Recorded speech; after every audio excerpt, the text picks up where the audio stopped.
Allí pasa toda su infancia y juventud, hasta los 16, 17 años aproximadamente, que tenemos noticias, que viene a Badajoz en calidad de auxiliar de obras públicas para trabajar en el Ayuntamiento de Badajoz.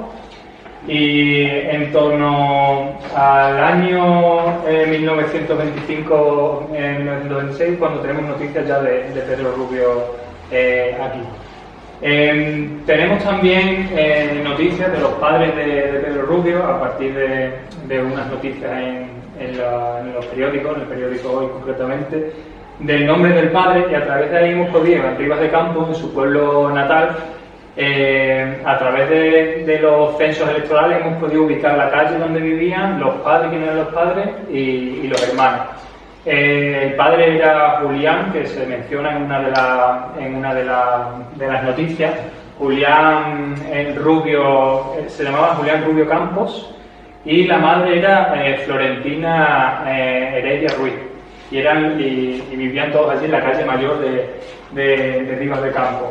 También hemos podido saber que nosotros conozcamos tres hermanos, una mujer, que no sabemos todavía el nombre, y dos varones, Jesús y Isaac, que después hablaremos más adelante de uno de ellos. Pasa de diapositiva, por favor. Antes de nada, para contextualizar un poco en el ambiente en el que vive Pedro Rubio, el ambiente en el que viene aquí a la capital de la provincia, vamos a ver un poco sobre las sociedades obreras y las agrupaciones sociales las que más fuerza lleva y es capaz de aglutinar a más gente, ¿no? Pero bueno, es muy importante también tener en cuenta el primer Congreso Obrero de Extremadura, celebrado aquí en la Torre de Mesmero. Esto concretamente es una placa conmemorativa que tiene allí el pueblo, que se la pusieron en el año 2002, ¿no? con motivo de los 100 años de su existencia. Y bueno, eso se dio en el edificio en el que está ahora mismo ubicada la placa. Estuvimos hablando el otro día cuando fuimos allá a la Torre de Mesmero, y es el mismo edificio, por lo que han estado consultando los planos y demás.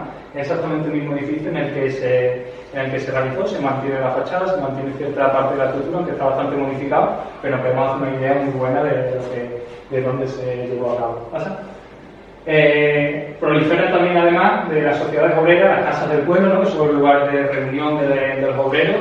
También las sociedades obreras, aparte de muchas de oficios varios, son también de muchos gremios distintos, ¿no? Que empiezan a consolidarse. Y estos son unos cuantos de pueblos y de ejemplos que he puesto aquí a modo de amalgama, ¿no? Pero para que nos hagamos una idea también de cuáles fueron los más importantes o los pioneros. Mencionar el papel que jugó Azuaga, era de los caballeros, Don Benito, Montijo, Mérida, Badajoz, que fueron los que más peso tomaron en esos primeros momentos. ¿Pasa? La primera casa del pueblo de Badajoz se funda en 1910. Me ha parecido bien traer esta imagen, ¿no? Para que nos hagamos una idea también de la perspectiva de esta panorámica que se veía de la plaza de San Andrés, ¿no? En esos años. Y para ver también cómo lucía aquellas calles por las que pasaban en aquella época. Y es que justamente detrás, las dos calles que salen para atrás, una de esas dos, la calle Trinidad y la calle Doblado, pues la calle Doblado esa es donde más tiempo, donde se consolidó la Casa del Pueblo de Badajoz en este año 1910. Y como apunte, la Federación Local de Sociedades Obreras, que son todas las sociedades que aglomera la capital, pues llegó a contar con 1.204 afiliados en 1915, según la crónica de la época. Pasa, por favor. También, aparte de la Federación Local, surge la Federación Provincial de Sociedades Obreras, ¿no?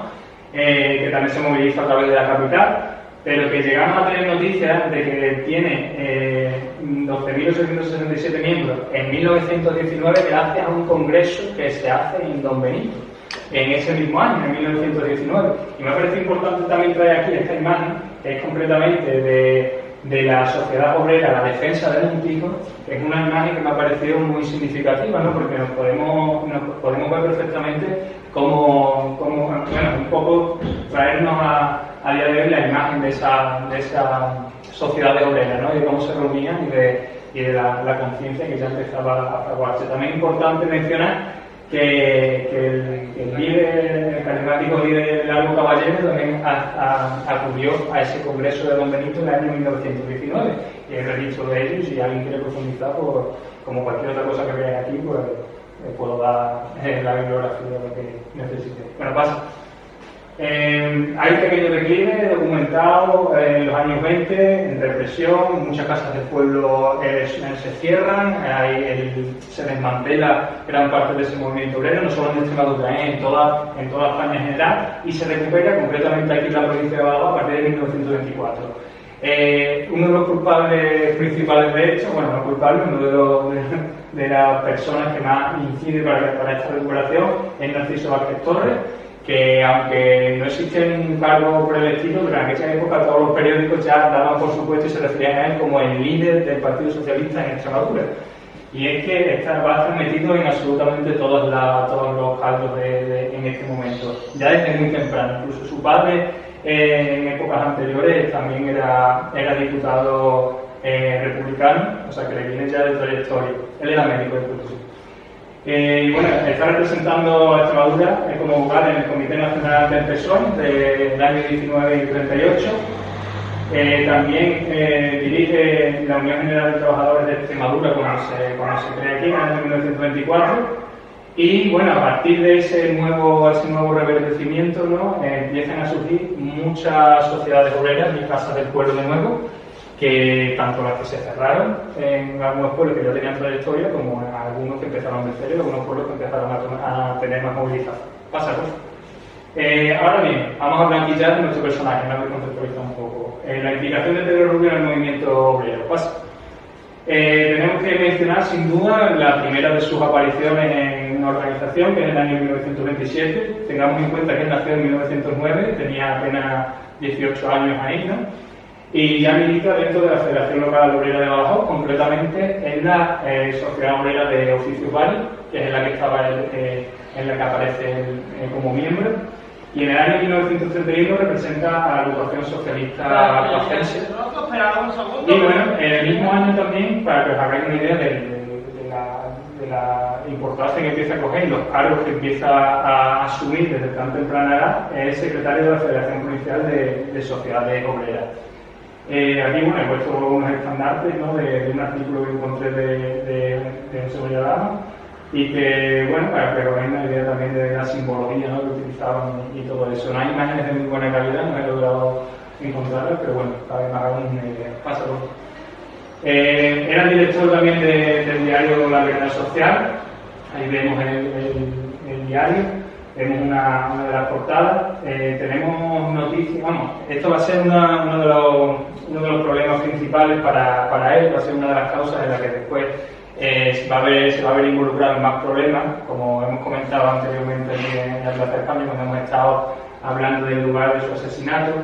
Va a ser uno de los lugares, su periódico, donde se exponga más ante los líderes y tenga se exponga más su figura y tenga empieza a ser más controvertida sus publicaciones, ¿no? Aquí he puesto una imagen del Centro Cultural Santana, que es el único sitio que he encontrado de la provincia, bueno, que sepamos que tiene algunos ejemplares de la Verdad Social, que son escasísimos, ¿no? Y que no hemos encontrado prácticamente en ningún sitio y digitalizado mucho menos. Y bueno, he intentado acudir, pero mi amigo Diego, que es el que lleva la biblioteca, está ahora mismo debajo, o sea que es imposible. Pero por si a alguno le interesa encontrar el noticiario que dirigía Pedro Rubio, se encuentra allí en el Centro Cultural Santana y además Diego sabe cómo ubicarlo. Pasa por el hito más importante, ¿no? que consigue Pedro Rubio, que con tan solo 24 años es elegido diputado por Badajoz, junto con sus dos compañeras Margarita Almeida y Juan Mirarte, que van a ser inseparables durante estos años, que vamos a ver siempre metidos a los tres en muchos proyectos, huelgas, van a estar dando mítines los tres juntos en muchos casos, y bueno, van a estar acompañándose continuamente en todos los escenarios en los que los vemos involucrados con la sociedad. Pasa por.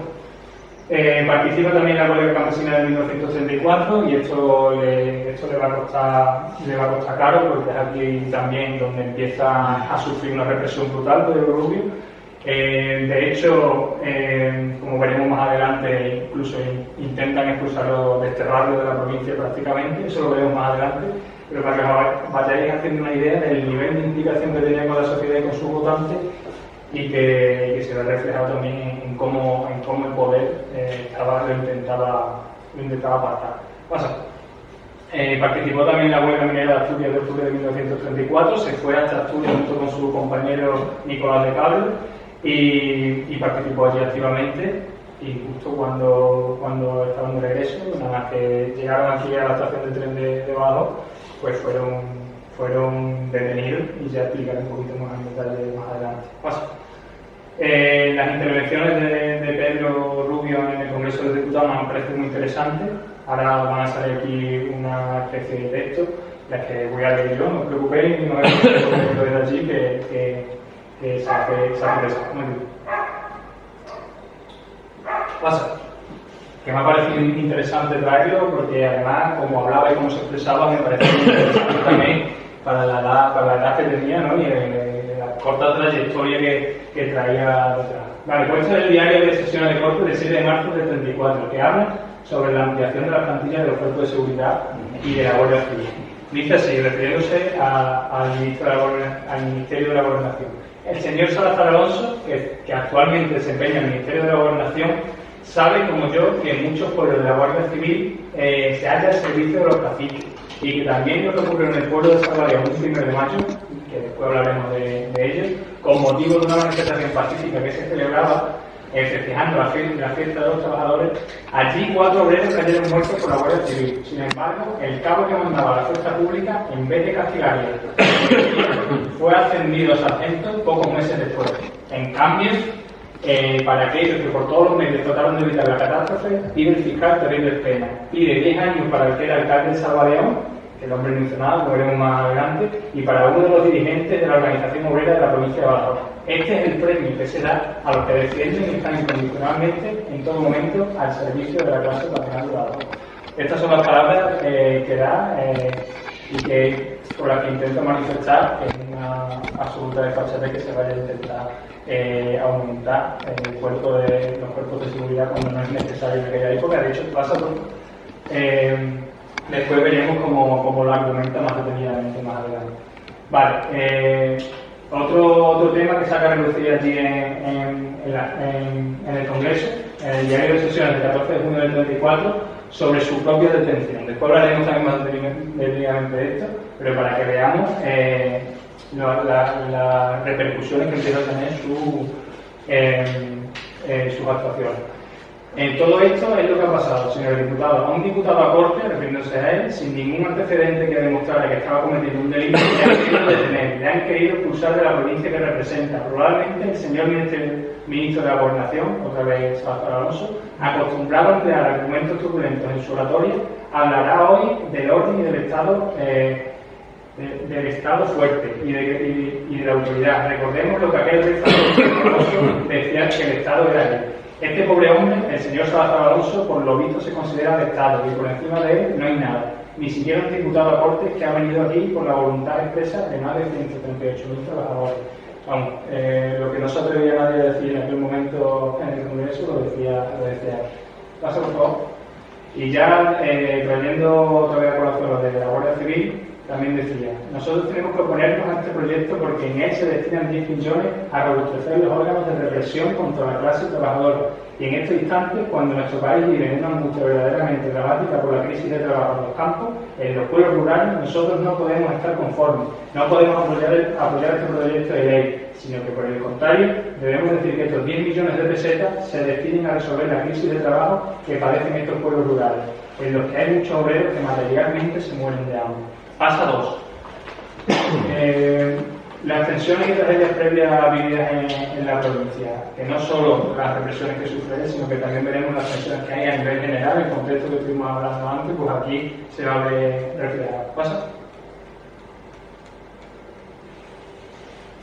Nos parece importante también las memorias que este hombre, Alfonso Rodríguez Castelar, con este sí lo lograron en su región, en Galicia. Él era gallego, era del partido galleguista, Es considerado uno de los padres del nacionalismo gallego. Y con él sí lograron desterrarlo y llevarlo precisamente a Badajoz. Y es que en su memoria encontramos muchas cosas interesantes porque habla de matices y detalles que se encuentran por aquí y hace un análisis social de lo que está ocurriendo bastante interesante. Pero aquí quería traer simplemente un apunte, simplemente algo que él en sus memorias refleja y que le consterna y que deja evidencia de ello. Lo leo. Dice, el dueño, esto es una visita que hicieron Antonio Maura, Pedro Rubio y él a una finca de por aquí de Badajoz. Dice, el dueño de la finca se jactó de tener las mejores instalaciones del país. Decía, aquí duermen los puercos, aquí duermen las puercas. Todo estaba muy limpio, dice Castelao. Estaba claro, estaba todo reluciente. Y llegaron después a una cuadra inmunda, alfombrada de paja y sacos viejos. ¿Qué es esto?, pregunta Maura. Y le contesta el dueño del cortijo, este es el lugar donde duermen los gañanes, sus trabajadores, ¿no? Y entonces Antonio Maura, el viejo Antonio Maura, que por aquel entonces ya era mayor, le da este aviso, dice, a modo de consejo, le digo pues que procure usted que esos gañanes no se despierten. Para que veamos también, en el momento en el que él lo está narrando, el ambiente de conflictividad y además de denigración de los trabajadores que está viendo. ¿Pasa, por favor?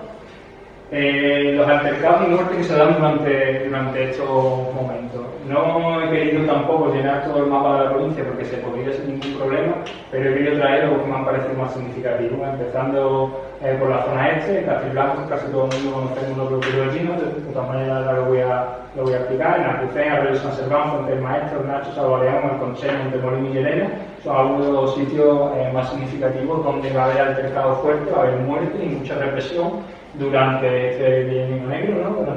Sobre todo el año 34, que es cuando más surge, pero también tenemos algunos más tempranos, como en el caso de Castiblanco o Salvaleón.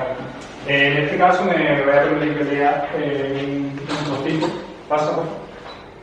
para explicar concretamente lo que pasa en cada uno de los sitios. En Castiblanco, la Federación Provincial de Trabajadores convoca una huelga para los dos últimos días del año 1931. En un momento dado se genera un forcejeo entre una mujer y un guardia civil, de los 4 guardias civiles que había. Un compañero de la huelga acude a defenderla, cuando el guardia civil dispara contra él y este hombre muere en el acto. En ese mismo instante, una nube de manifestantes se abalanza sobre los guardias civiles, matándolos a golpe de navaja. Se cargan a los 4 guardias civiles. Las repercusiones no tardan en aparecer. Son procesados tanto Pedro Rubio como Nicolás de Pablo sin haber tenido absolutamente nada que ver. De hecho, ellos no se encontraban allí en el momento de la trifulca. Y son señalados estos dos como agitadores en todos los noticiarios de derecha, sin que hayan estado involucrados ni hayan tenido responsabilidad alguna con este hecho. Además, ya a nadie se nos escapa quien haya leído sobre los años de la República, los altercados y demás, Castiblanco, casi todos los historiadores, prácticamente nadie se les escapa. De hecho, cuando hablamos de fuentes primarias y de los periódicos y noticiarios de aquel momento, casi toda la prensa habla de esto, habla de este altercado. Pero es que ahora vamos a ver 3 altercados más de los que no se sabe, y ahora veremos porque quiénes son verdaderamente los perjudicados, no va a ser la Guardia Civil. Concretamente en Salvaleón, el día 1 de mayo de 1932 se está celebrando la fiesta de los trabajadores, ¿no? Aquí ya, como entenderemos, se encuentra el precedente de Castiblanco, que había pasado pocos meses antes, y los ánimos están crispados por la Guardia Civil, y esta se muestra especialmente hostil. Tanto Nicolás de Pablo como Pedro Rubio estaban citados junto con otros compañeros para realizar un mitin aquí.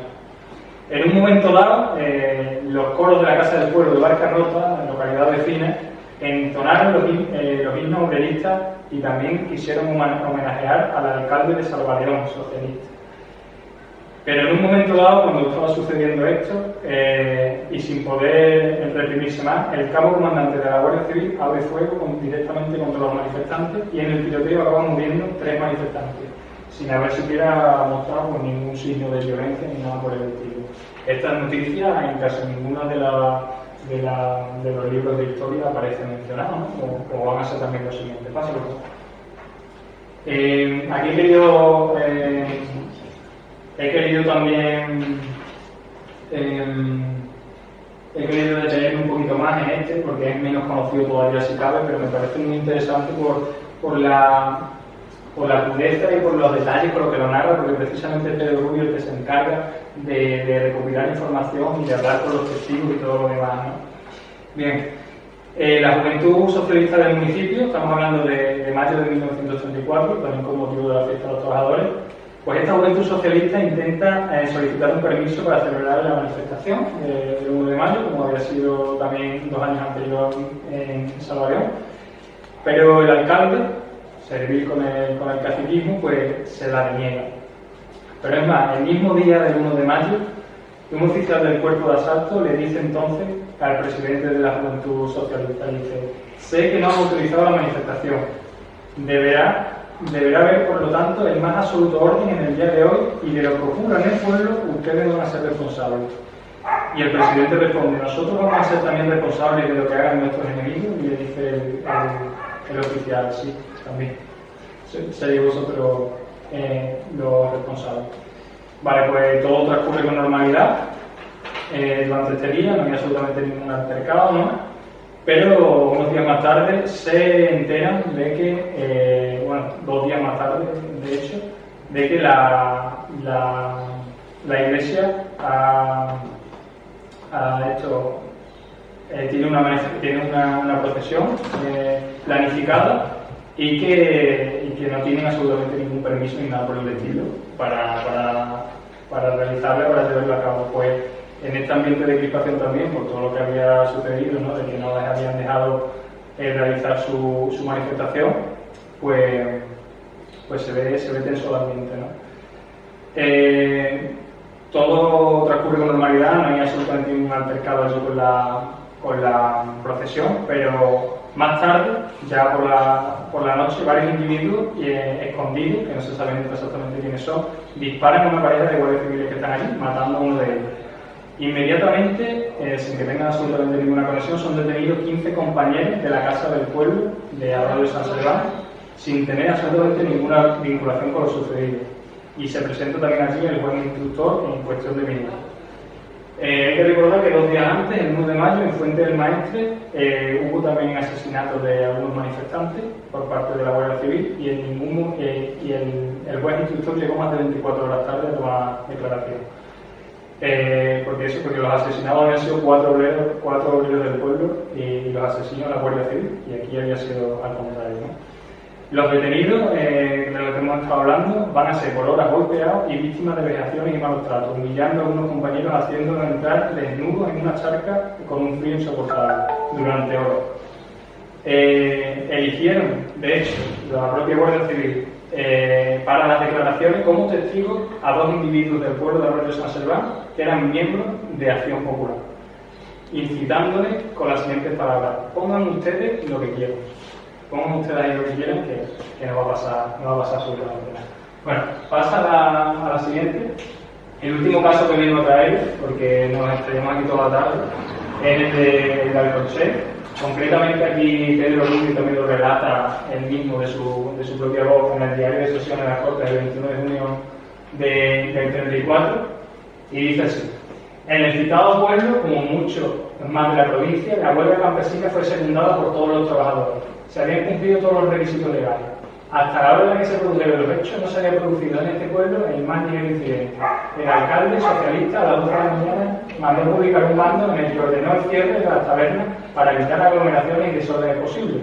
La orden fue cumplida. Por la tarde, 8 o 10 individuos de la Casa del Pueblo, ciertamente, pero no de los significados, se salieron a las afueras del pueblo a merendar. Alguien, temeroso de que el grupo pacífico estuviera preparando la revolución, en lo que cualquier reunión de amigos hoy se llama reunión clandestina, delató por lo que parece la Guardia Civil. Enseguida acudió de la Guardia Civil 4 parejas, a ver qué se hacía. Un número se dirigió a ellos y les preguntó qué hacían. Uno del grupo le contestó que merendando. El guardia les insultó groseramente y ellos protestaron. Al hacer adelante levantarse, sin duda creyeron que iba a ser agredido. 2 de ellos echaron mano al fusil y se pusieron en posición de disparar. Uno de los obreros logró echarle mano al fusil, no para quitárselo, sino para evitar la puntería, y en contados segundos hicieron más de 50 disparos, lo que ocasionaron 5 heridos de gravedad que acabaron muriendo finalmente. 5 muertos en una situación que es a priori pues totalmente normal, ¿no? Que nos quedamos alucinados también de la facilidad con la que la Guardia Civil o con que los cuerpos de seguridad mataban a gente, y además sin tener absolutamente ninguna vinculación ahí, ni con una huelga, ni con una manifestación, ni con nada de eso, porque ya estaban afuera del pueblo en una reunión tranquilamente. Bueno, pasa, por favor. Llegamos así a la huelga de junio de 1934, en la que hemos dicho que Pedro estuvo muy involucrado, ¿no? Él, aunque no estaba al principio tampoco muy convencido de que se tuviera que llevar a cabo, porque hubo ahí algunas dentro del Partido Socialista pues bastante discrepancias, ¿no? Pero él asumiendo su papel, pues estuvo al pie del cañón y estuvo representando al pueblo extremeño. La huelga de 1934 fue un desastre por la represión tan dura y tan enorme que sufrieron los huelguistas y los organizadores. Pues más de 10.000 personas fueron detenidas y encarceladas en aquel momento, 10.000 personas. Y estamos hablando de que muchísimos de ellos, cerca de 1.000, fueron enviados a las cárceles de Ocaña y de Burgos, ¿sabes? O sea que no estamos hablando de que pudieran después reorganizarse ni esto pudiera tomar otra vía. ¿Pasa, por favor? Ahora concretamente vamos a ir al ensañamiento con Pedro Rubio hasta su muerte, y ahí ya empezamos a entroncar y a enlazar con lo que hemos estado comentando anteriormente en la catedral. ¿Pasa? Sobre la violencia de la represión sobre Pedro Rubio tenemos que destacar estas cosas. Tras la huelga de Asturias es detenido, como hablábamos anteriormente, y encarcelado durante 17 días junto con su compañero también Nicolás de Pablo. Intentan desterrarlo también, como hemos hablado anteriormente, ¿no? El gobernador civil intenta expulsarlo de la provincia sin mediar palabra y sin que esto se llevara ni se trampeara por la vía legal. No hizo absolutamente ningún escrito. De hecho, Pedro Rubio le solicita ese escrito, ¿no? Para tomar partido, y al final pues eso se queda en nada, pero durante varios días está insistiendo para que se marche de la provincia. Como comentaba antes el compañero Manolo, hará frente a 7 peticiones de procesamiento ante el Congreso, por lo que ello significa tener que defenderse de todas esas peticiones de procesamiento. También recibe bastante acoso y violencia por parte de la Guardia Civil. Ahora veremos un extracto que él también comenta en el Congreso. El diario de febrero del 35 es agredido por 2 guardias de asalto en Badajoz, también sin mediar palabra. Y todo esto queremos que lo tengáis en cuenta, de que se da simplemente en los 17 escasos meses que dura su etapa parlamentaria como diputado. ¿Pasa? Dice aquí, para que tengáis en cuenta lo del acoso. Por ir frecuentemente a ponerme en contacto con mis compañeros de ideales parece ganarnos las autoridades de la provincia de Badajoz, y allí puede verse a la Guardia Civil, a los guardias de asalto y a los agentes de la autoridad de toda clase que me siguen por donde quiera que voy, como un elemento peligroso que se comiera a la gente. Si yo no fuera a la provincia de Badajoz, como suele ver con frecuencia, ya verías a la prensa de todos los matices, enemiga de los trabajadores, decir enseguida. Pero si los diputados socialistas no vienen a los pueblos nada más que en momentos de campaña electoral a pedir vuestros votos, ya veréis cómo no vienen ahora cuando surgen problemas constantemente, cuando se destituyen ayuntamientos, haciendo referencia a lo que veréis más adelante, ayuntamientos socialistas, cuando hay persecuciones de trabajadores, pues también llama la atención ahora que yo vaya. ¿Pasa? Entramos ya directamente al asesinato. ¿Pasa? El asesino se justifica en un primer momento diciendo que se le ofende gravemente en un artículo, en un sueldo publicado en su periódico, La Verdad Social, el periódico que hablamos anteriormente, ¿no? Y concretamente dice así dice textualmente ese periódico. Regino Valencia, refiriéndose al secretario del Ayuntamiento de La Hora, Regino Valencia, ¿sabe el lector quién es Regino Valencia? Es un sinvergüenza y un inmoral y un estafador. Es secretario del Ayuntamiento, del de La Hora. Es quien ha inspeccionado muchos ayuntamientos socialistas, poniendo en entredicho a bastantes camaradas. Por lo pronto él se ha forrado. El Sol, Regino y Tobalo son dos, cortados por el mismo patrón. Los dos de recuerdo imborrable, los dos por donde quiera que vayan van siempre escoltados. ¿A quién temerán? Cuando no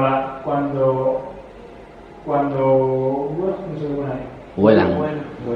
Cuando vuelan, que la policía tuerce hacia la izquierda, de la política tuerce hacia la izquierda, escaparán de la provincia más que deprisa, al tiempo. Bueno, es verdad que no es un tono muy adecuado, pero también teniendo en cuenta las represiones que estaban sufriendo, ¿no? Bueno, este es el motivo por el que el asesino se encuentra dolido y crispado, ¿no? Pero también es importante mencionar que se pone así nombre y apellido a la suspensión de funciones a la institución de decenas de ayuntamientos de la provincia de Badajoz entre el año 1934 y 1935. Y además que eran ayuntamientos elegidos por el pueblo en las elecciones del 31. ¿Pasa? El asesino, para que os hagáis una idea, tal como hemos comentado allí cuando estábamos al lado del bar, Regino de Valencia, hay que tener en cuenta también que pertenecía al Partido Radical en aquel momento. Coge entrega a Badajoz el mismo 11 de junio por la tarde del 35 y se presenta aquí en Badajoz a eso de las 8 de la tarde aproximadamente, ¿no? Que es cuando empieza a confabular junto con el acompañante, un abogado de Guareña, Sixto de Mera, y se citan también con Rafael Rodríguez Moñino, que es otro de los damnificados en otra de los artículos de Pedro Rubio en su periódico, que aquí no hemos puesto, pero que está todo vinculado, ¿no? Pues el asesino entra en el barrio de la Mezquita, antiguo, el que es ahora el barrio Bueno, en la esquina de la catedral, de la calle Donoso Cortés con la otra calle que se llamaba. Y ahí, mientras cenaba, ¿no? El asesino le pregunta al camarero si conoce a Pedro Rubio, y este dice que sí, que de hecho cena aquí todas las noches. Sale del bar, sigue tomándose algunas cervezas con sus acompañantes y después vuelve al bar, cuando está allí cenando Pedro Rubio, a pedirle explicaciones.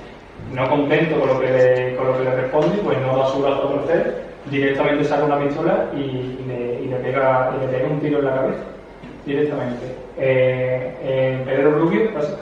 Pedro Rubio no muere en el acto, sino que está convaleciente y semiconsciente durante casi 3 horas, hasta que finalmente lo llevan a la casa de socorro, después lo llevan a la casa del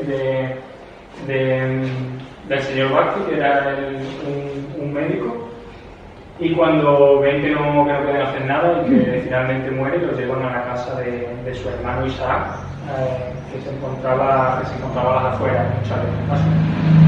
Este es el actual barrio donde hemos estado hace un ratito, está la calle de los Socortés, para que nos hagáis una idea un poco de la ubicación y dónde actualmente el lugar. ¿Pasa?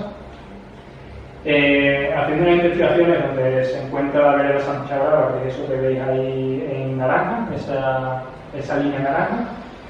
Para que os hagáis una idea, la zona de las vaguadas es todo lo que está en el área azul, que es todo lo que está edificado actualmente. Es un vuelo del año 1956, y teniendo en cuenta este vuelo de 1956, y las construcciones que hay en la cañada de Sancha Brava son únicamente esas dos. Tengo las 2 estrellas verdes señaladas, por lo tanto, las 2 únicas posibilidades del lugar donde finalmente llevan el cuerpo a la casa del hermano y donde finalmente se realiza el homenaje, ¿no? Bueno, el entierro, tiene que ser en alguno de esos 2 sitios.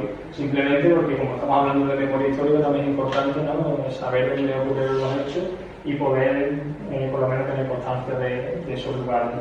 Ya tendremos tiempo de investigar y profundizar un poco más para precisar en el sitio. Vale, pues es interesante también que estaba indagando y buscando información. Me he encontrado en esta ficha del registro del Servicio de Migración de México. Me he encontrado con la ficha del hermano de Isaac, del hermano de Pedro Rubio, ¿no?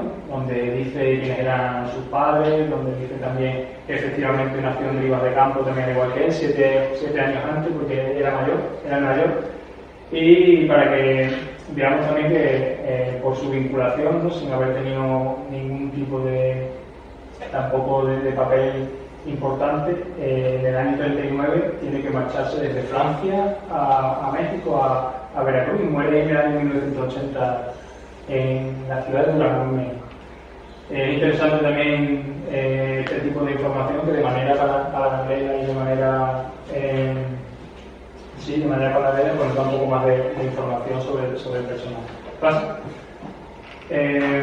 Ahora pasamos a la sentencia de asesino. ¿Qué pasó con él? ¿Qué pasó con el que mató a Pedro Rubio? Pues según la prensa no encuentra un defensor.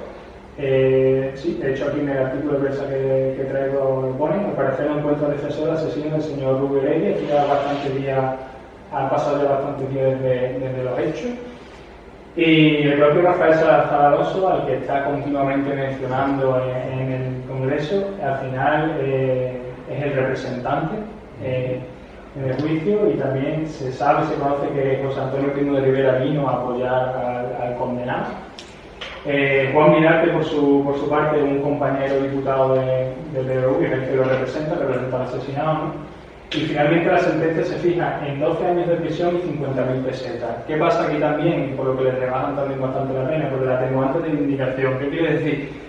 Que se tuvo en cuenta que lo que el señor Pedro Rubio, lo que había escrito en su periódico, que hemos visto al principio, significaba una ofensa grave, y por eso en cierto modo es necesario rebajar la pena de cárcel como atenuante. ¿Pasa? El entierro de Pedro Rubio, para que veamos también las circunstancias en las que se da, a pesar de todo lo que había pasado. Se produce el día 13 de junio, 2 días después del asesinato, y acude una gran multitud que acompaña al cadáver junto a muchos compañeros del partido que afilian a su causa. Los principales que están allí son Juan de Green, Jiménez de la Súa, Ramón La Moneda y Anastasio de Gracia, todos pertenecientes al Partido Socialista. La tensión sigue siendo máxima, ya que el funeral se celebra rodeado de un gran número de guardias de asalto, obligando a la multitud a bajar los puños en alto, gente que estaba intentando hacer allí un homenaje, ¿no? y a honrar su memoria. Y de la misma manera le prohíben a Jiménez de la Súa, compañero, pronunciar un discurso de protesta por el asesinato, o sea, ni siquiera eso. Ni siquiera le permiten en ese momento de injusticia, ¿no?, decir lo que ha pasado, nombrar en alto los hechos, ¿no?, y la injusticia del asesinato. Pasa poco. Sin embargo, en el año 1936, ya cuando los ayuntamientos, restituidos los ayuntamientos democráticos, tras el triunfo del Frente Popular, ¿no?, en el 17 de febrero del 36, el alcalde, Sinforiano Madroñero, que fue el primer alcalde socialista que tuvo Badajoz, que ya lo tuvo anteriormente en el año 1933, pero recupera su cargo ahora en el 36 con el Frente Popular, ¿no? En una sesión del consistorio ipacense dice así: que el ayuntamiento realice un homenaje póstumo al diputado señor Pedro Rubio Heredia, asesinado el 11 de junio del 35, que se ponga en la actual calle de Calatrava el nombre del diputado asesinado y que se construya en el cementerio municipal un mausoleo para recoger allí los restos del difunto. La calle que hemos visto antes, allí que está el azulejo está pegado a la catedral, ¿no?, uno de los que ahora mismo se llama López Prudencio, ¿no?, que ha cambiado mucho de nombre, ¿no? Pues también lo que dice allí, podemos imaginarnos, tras el golpe de Estado del 36, cuánto tiempo duró esa calle, ¿no?, llamándose Pedro Rubio. Pero durante unos meses se llevó a cabo. Se parece que el Pacense, ¿no? Esa foto que es del Pacense, ¿no?, del teatro Pacense. Sí, el No, el de la izquierda, donde está el interior. No es del Pacense. Eso no lo sé, es una imagen recurso que he utilizado para lo que voy a decir a continuación. Pero que no sé exactamente de dónde procede. Parece que es el Pacense. Puede ser. El homenaje de mayor envergadura que recibió Pedro Rubio tuvo lugar luego en el Teatro López de Ayala, el 11 de junio del 36, en el primer aniversario de su muerte, que me lleno, evidentemente, en modo de homenaje.